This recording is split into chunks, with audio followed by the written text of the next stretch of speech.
Hi guys, welcome back to the channel. இன்னைக்கு வீடியோவில் Volkswagen காரில் கீ பேட்டரி எப்படி மாற்றுறது அப்புறம் கீ ரீசிங்க் எப்படி பண்ணுறதுன்னு பார்க்கலாம்.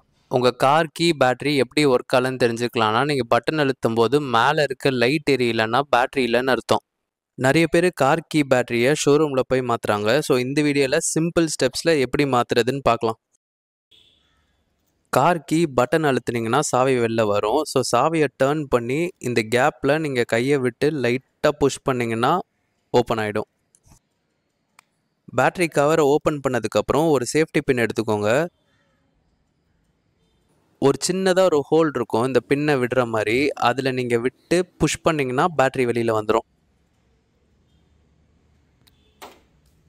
நீங்கள் பேட்டரியை கழட்டுறதுக்கு முன்னாடி உங்கள் கார் கீழே என்ன பேட்டரி இருக்குன்னு பார்த்து சேம் அதே மாடல் பேட்டரி திருப்பி வாங்கிக்கோங்க.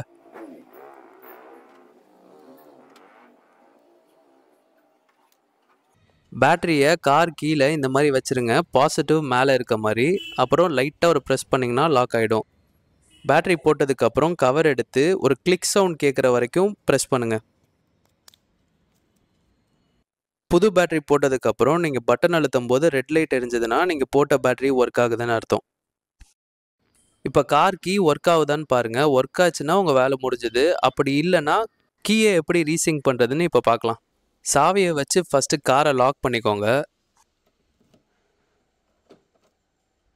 இப்போ சாவியை எடுத்து அன்லாக் பட்டன் ப்ரெஸ் பண்ணுங்கள். அப்புறம் சாவியை வச்சு காரை அன்லாக் பண்ணுங்கள்.